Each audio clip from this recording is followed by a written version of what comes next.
Paul said, I would not have known what sin was if it were not for the law.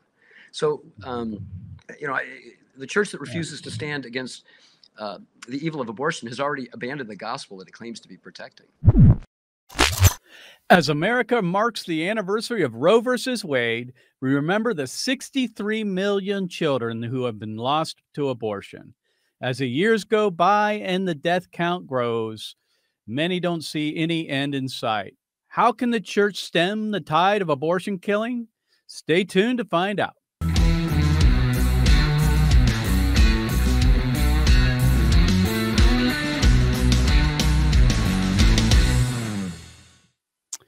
The Mark Harrington Show is brought to you by Created Equal, and you can support our work and the radio program by going to createdequal.org. Today on the program, my guest is Michael Spencer, and Mike brings to the table 23 years of being a pastor.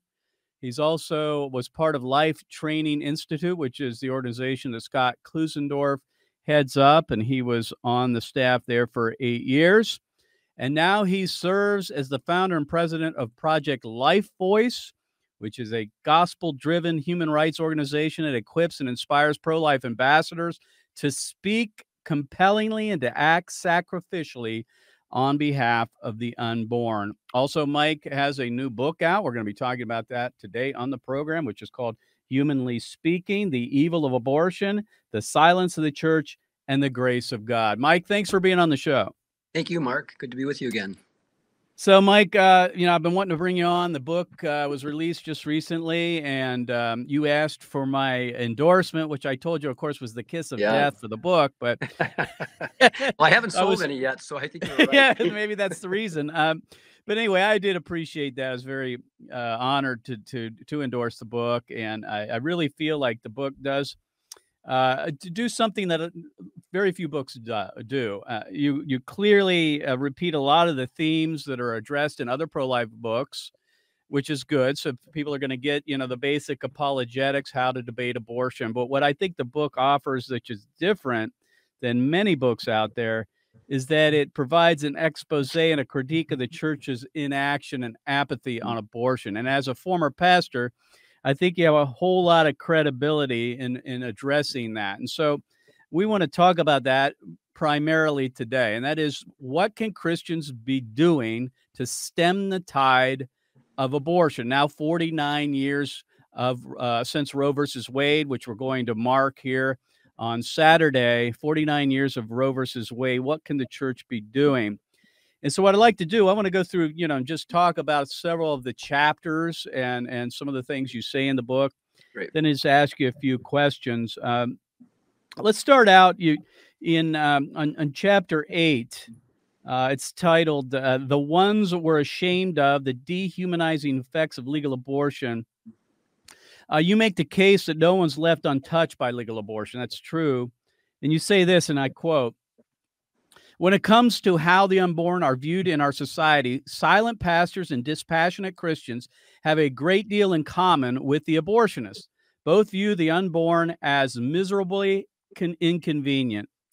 For the abortionists, this provides the justification to dismember them. For pastors and churches, this provides the justification to do absolutely nothing while the abortionist dismembers them." I think this is a hugely profound point. I call the church's reaction to abortion soft bigotry, in that we understand the abortionists, the abortion industry, they're bigots just straight out. They don't believe the unborn are human. They discriminate against them based on that. But the church will say that the unborn are human, but they don't act like it. They don't act like it. So what I'd like to ask you is, how does the church's silence over abortion damage our gospel witness? Well, I mean, think of it. Jesus is the lover and the protector of children. And we speak adoringly of Jesus, the lover and the protector of children. But when the church won't love these children that he loves and protects enough to speak up for them, we're presenting a very weak, a rather feckless or cowardly not persona, but a weak church. We're presenting a weak church. I think that the seeker sensitive movement has actually done untold damage to the church. While it was well motivated, at least I think in part, or with most, it's done untold damage because I think it has allowed pastors to think or to value being liked over being respected. And I think that's been a huge tactical error on the part of the church over the last 30 plus years, perhaps. We're called first and foremost. I mean, I want to be likable. If we want our gospel to be heard, we need to be likable, of course. Right. But when being liked is valued over being respected for standing for truth, we're giving away the farm.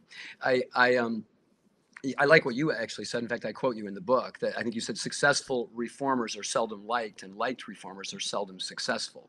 And I think there's a lot of truth in that. That's right.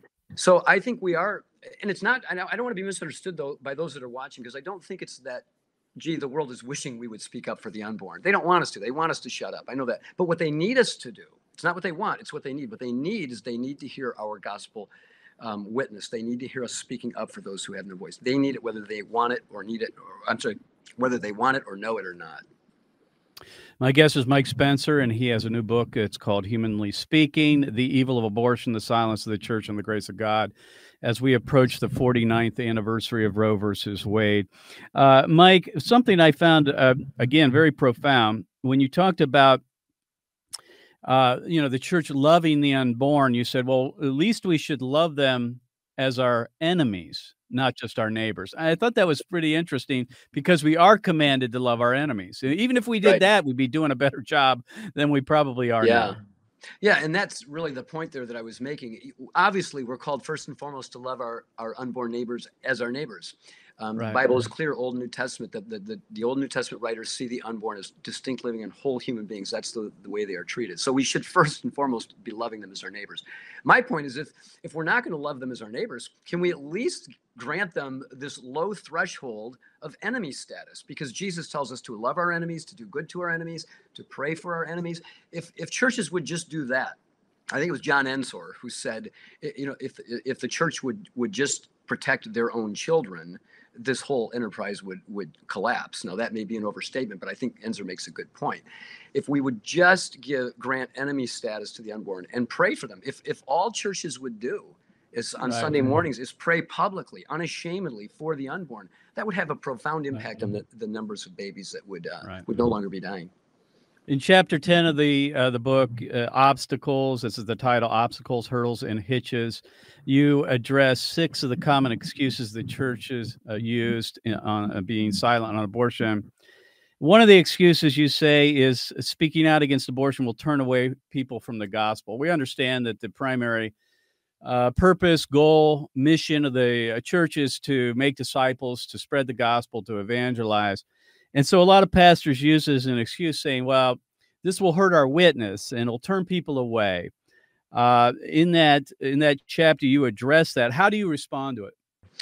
That question. Well, this objection that speaking out against abortion is going to turn people away from the gospel is completely turned on its head. The reality is the opposite. People don't recognize their need for a savior until they recognize or admit that they are a sinner and in need of that. If we were to take this what's being argued here, of course, is that the church should just remain silent while innocent children in our own congregations, in many cases, are dying, and that's repulsive. But I mean, suppose we were to apply this mentality to other sins, that we shouldn't speak out against adultery because it might turn adulterers away from the gospel. I mean, was John the Baptist guilty of turning Herod away from the gospel? Of course not. This is really revealing a low view of the gospel. To think that we have to be more clever than the gospel. We have to be more clever in how we present things so that people will come to Christ. If we present the gospel as it is, that we are sinners separated from Christ in need of a savior, and we put it out there, and we don't shy or shrink back from calling abortion the sin that it is, we actually do people a favor. First of all, we're doing those a favor who might be considering an abortion, but we're also doing a favor to those who have had abortions and are struggling with the guilt and the shame and the regret of that. We're giving them an opportunity to find that, to lead them to Christ. So I think this is completely, Paul said, I would not have known what sin was if it were not for the law. So, the church that refuses to stand against the evil of abortion has already abandoned the gospel that it claims to be protecting. My guest is Mike Spencer. He has a new book called Humanly Speaking. You know, Mike, I often quote you. You have said, I think it's original to you, that the reason why pastors don't preach on abortion is they either believe abortion's not that bad or the gospel's not that good. Right. Abortion's not that bad or the gospel's not that good. I think that is hugely profound. I think it really, in a phrase, in a sentence, pretty much capsulizes why pastors won't preach us. They're afraid of people coming to them who have had abortions, who are living in silence, or they're somehow believe that the gospel's not good enough to forgive folks, and they're afraid of doing it. I think that's a really strong point. In chapter 13, moving on, it's entitled Raising the Right Kind of Rebels. I love this one because that's what we're doing here at Created Equal. We're raising rebels. But you write, quote, because it's much easier to entertain our young people with synthetic thrills, I love that, than to train them in godly, self-sacrificing character, we deprive them of a calling worthy of their humanity. And you go on. You know, there's an epidemic with young people today. I mean, the other day I was at one of my rental properties. I went to the 2 rental properties, and in both of those rental properties, the young people were playing video games or sitting on the couch. I mean, they're not employed. They're not working. They have no vision, no purpose for their lives. Right. I think this is a problem. Obviously, social media is a problem and all of that. But we are unfortunately not painting a vision for our young people to get out into the marketplace of ideas and defend the Christian faith. How do you believe the pro-life movement is addressing this or remedying this problem? Because we see it here at Created Equal. Although we're effective in raising up and training young people, we still struggle in trying to attract them to the cause. Well, and that's an interesting statement, because nobody that I know is doing that better than Created Equal. But to answer the question, state that question again. Let me make sure I answer the question. Well, just you know, how is the pro-life movement attempting to remedy this problem of young people living without a cause or having any kind of purpose in life? Well, I mean, let's face it. When we're teenagers, there's this natural, well, people of all age, but certainly when you're a teenager, there's this natural inclination, this desire to rebel. And when the church doesn't step up and give young people something good to rebel against, or maybe I should say something bad to rebel against, in this case, abortion, that vacuum is going to be filled. So they're going to rebel against parents. They're going to rebel against God. They're going to rebel against the church. I'm not suggesting that we just give them this as some program to keep them from rebelling against other things, but this is a calling worthy of their status as human beings, as God's image bearers, and they are responding to it. You know, I see it in my work all of the time. You certainly see it in your work, and so I think that pastors and Christian parents, by the way, in fact, it starts really with them, have not been good at harnessing these primal urges to rebel for the kingdom's sake, and not have and I think that the result is that a lot of our young people are seeing the church again as weak and as feckless. And so I think when we give them something worthy of their humanity, I think when we give them the tools and give them the opportunities, as you guys are doing, to get out there and in the streets and to be able to speak up for those who have no voice, we are doing them a great service. They are changing lives, and they are having their lives changed in the meantime. My guest is Michael Spencer. Again, folks, you can pick up this book by going to our store at createdequal.org. In fact, I'm going to have a special offer later in the program if you're interested in picking up the book, Humanly Speaking, The Evil of Abortion, The Silence of the Church, and the Grace of God. To finish up, Michael, I'd like to talk about pastors. I know the book is not primarily aimed at pastors, although you do have one chapter in the book, that's chapter 11, dealing with them. This is more directed to Christians in general and how to get involved. But in chapter 11, Unmuting the Pulpit and Unleashing the Gospel, you talk about 4 duties that the pastor should have, pro-life pastor. And one of those is, quote, from his pulpit, the pastor must condemn abortion in no uncertain terms for the evil that it is. I think that's where they fall down in many cases. Let me ask you this. This is just more of a personal thing. I've been doing this a long time, couple of decades, and I struggle myself with thinking that pastors need more education, or they need somebody to tell them that what they should be doing on abortion. don't we all know what's going on? I mean, this is what, Right. 50 some years, almost 50 years of abortion. Yeah. I think pastors really should know what they should be doing. How do you address it?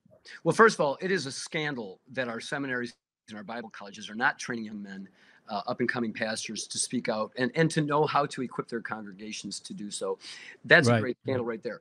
But they're really, even apart from that, I don't think shepherds today have an excuse for their silence. When we have, first of all, when everybody's talking about abortion, politicians, movie stars, everybody, when everybody's especially this year, abortion, yeah, especially this year, right? When everybody's talking about abortion, when science has clearly settled the issue of when human life begins, and when we have a plethora of pro-life resources available at our fingertips, on Google and so forth, there really is no excuse for pulpit silence. It is indefensible. And so, I mean, I think there are a lot of reasons why pastors go silent, but I think fear is the big one. A fear of offending, a fear of losing people, a fear of looking political, whatever. But none of these fears are good reasons not to defend the unborn. Well, you go on to say in this chapter that the pastor knows that attending pro-life banquets and sponsoring baby bottle drives is no substitute for the bold biblical preaching that condemns abortion and champions the cause of the little ones Christ loved so tenderly.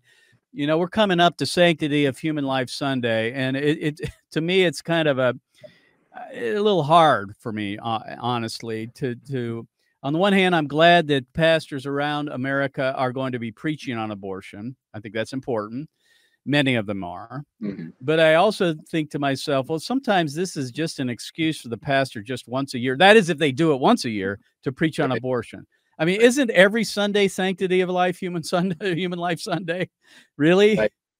Yeah, that's right. If this is really in our DNA, if we're really passionate, the truly pro-life pastor is not going to see this as a burden first and foremost, although there's no doubt that there's a degree to which this is a burden, and speaking to it is a burden.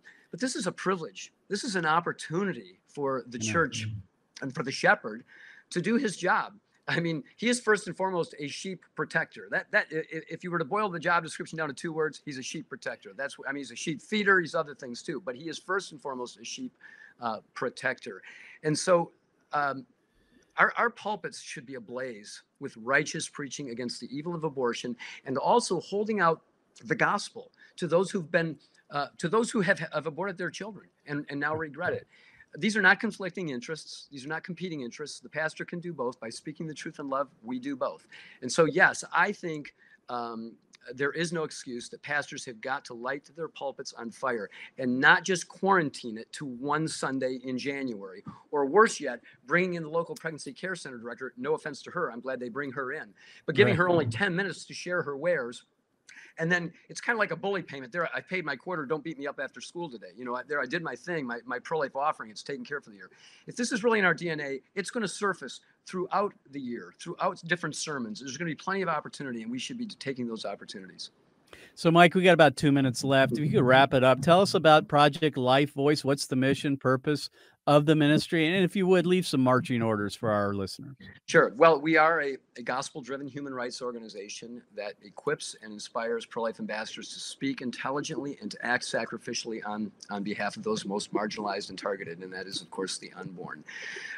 That's our mission. We go into schools, churches, do a lot of banquet speaking, a lot of pro-life apologetic workshops in all kinds of venues. So that's what we do. Just as a parting word, I would just say to your audience, to Christians in general, as well as to pastors who might be listening, again, it is our duty as Christians to speak up for the least of these, but it is first and foremost our privilege. I have a duty to love my wife. Yeah. But really, it's not just a duty. It's a privilege to love my wife. It's a joy to love my wife. And when our hearts are right on this, then the duty sort of dissipates, and it is replaced with this joy and this privilege. So rather than looking at it as, well, this is our obligation, we should look at it as, what I do for the least of these, I do for Christ. This is our joy. This is our opportunity. This is our time to stand, and it is no time for apathy or cowardice. My guest today has been Michael Spencer, and he is the director of Project LifeVoice, and you can find out more by going to projectlifevoice.com. You can invite him to come to your church or your event, speak to your group, present pro-life apologetics, or you can speak on a Sunday morning, Sunday night, whatever. Travels the country speaking on behalf of the unborn. Mike is a former pastor, 23 years of experience, and also worked for my good friend and colleague Scott Klusendorf at the Life Training Institute. Mike, thanks for being on the program. Thank you very much. Well, friends, I hope you enjoyed the interview with Michael Spencer of Project LifeVoice. You can find out more again by going to projectlifevoice.com. And friends, I want you to take action. There's a couple things I'd like you to do today. 3 points, if you will. The first is this.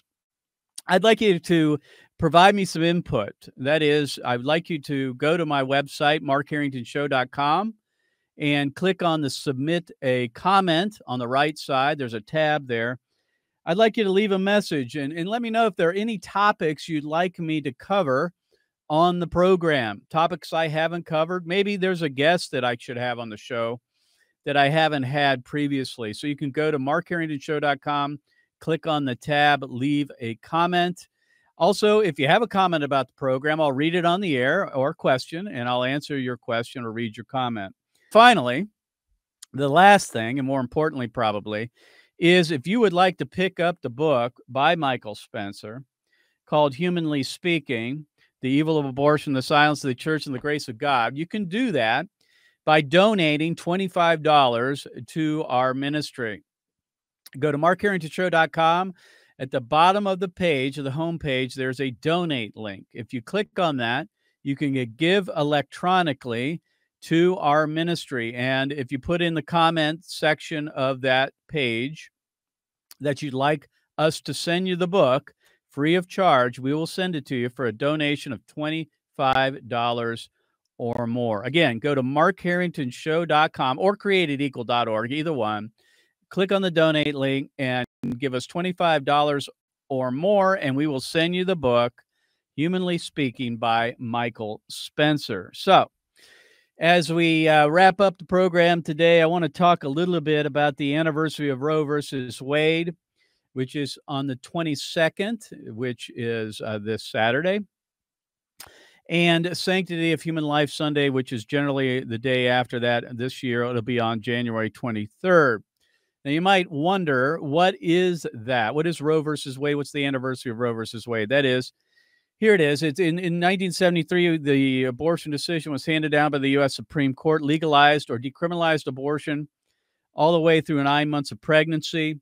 This is the 49th anniversary. Now, this year is a little different because the U.S. Supreme Court is currently deliberating and deciding, or going to be deciding, the fate of Roe versus Wade. There is hope amongst us in the pro-life movement that they're going to overturn Roe with this Dobbs versus Jackson Women's Health Organization case. So, folks, we need to be praying that the justices do the right thing, that they don't cave to the pressure that will be coming inevitably by the pro-abortion movement. We need to be praying that they have the courage to do the right thing. And then finally, what I'd like to wrap up with is just talking about how abortion is a gospel issue. We touched on that briefly with Michael Spencer here today, and I think a lot of people don't consider it as such. We think that somehow abortion is a political issue, or it's a legal issue, or a constitutional issue, or it's a science or philosophy, or any of those things. Of course, all those things are true, but all truth is God's truth, right? So even if it is those issues, that doesn't give us the excuse to not address the issue. But I would say also, and even primarily, abortion is a gospel issue. In other words, it's spiritual. And why do I say that?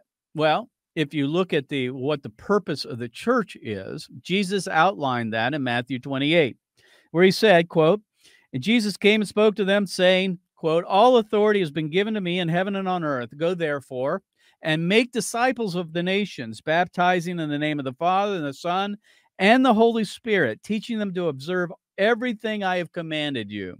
And lo, I am with you always, even to the end of the age." Matthew 28. This is the Great Commission, the mission that Jesus gave to the church, to make disciples of the nations. Now, we are to preach the gospel, obviously, but the goal and purpose of the church is to actually convert people to the gospel, to disciple the nations. And Jesus, in this passage, tells us what that would look like. He says, teaching them to observe all that I have commanded you. Now, think about it, friends. The Bible contains the words, thou shalt not shed innocent blood in the sixth commandment. If we're talking about all that Jesus commanded us, it includes the Old Testament as well as the New. It's more than just the red letters of the Gospels. That's not all we're supposed to be paying attention to. We should be paying attention to the entire Word of God, the whole counsel of God, which includes the prohibition against the shedding of innocent blood.